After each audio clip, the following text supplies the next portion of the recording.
Today we're making butternut squash and apples roasted with sausage. Start by grabbing your peeler. You want to make sure that you're always peeling away from yourself. Just take your time cutting your butternut squash. Your peels are probably going to go all over the place, and that's totally fine. So you're going to cut the ends off.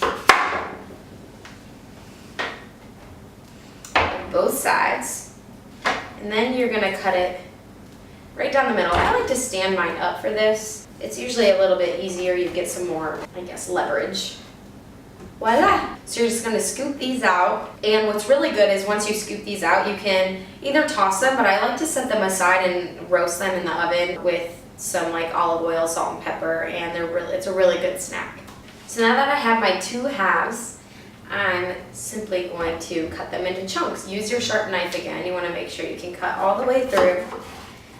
And you're just going to cut it into like 1-inch pieces.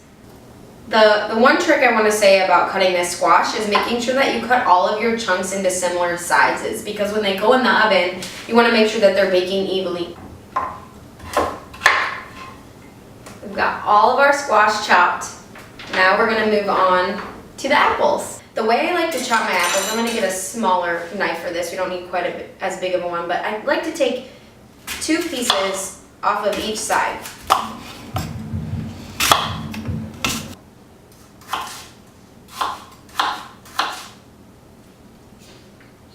And once you're done, you can just toss them into the pan. So here's the trick to cut an onion if you don't know how to cut onion.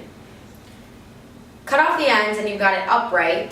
Just set it right there. Cut, but don't go all the way to the bottom. And repeat until you get all the way to the other side. Once you have them going this way, flip your onion and do the exact same thing this way. Is you turn the onion on its side, so now you have all these cuts going this way and this way, and when you cut down, it's all gonna fall apart. You're just gonna take this and add it to your butternut squash and your chopped apples. I use a pork sausage. You could use any like andouille sausage. I like to cut mine in kind of an angle just because I think it looks pretty. There's no other reason. You don't need to do that, but that's what I like to do. Just add it to your pan. So now let's talk spices. I'm using olive oil for this. I'm gonna add in some fresh thyme, some rosemary, sea salt, and then we'll do just a dash of black pepper. And then just spoon it over all of your butternut squash, apples, and sausage. I'm gonna take the pan, put it in the oven at 400 for 40 minutes.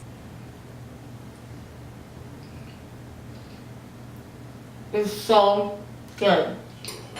The butternut squash is cooked perfectly. The apples are just sweet enough, and the rosemary and thyme make it taste seriously like ball in a bowl.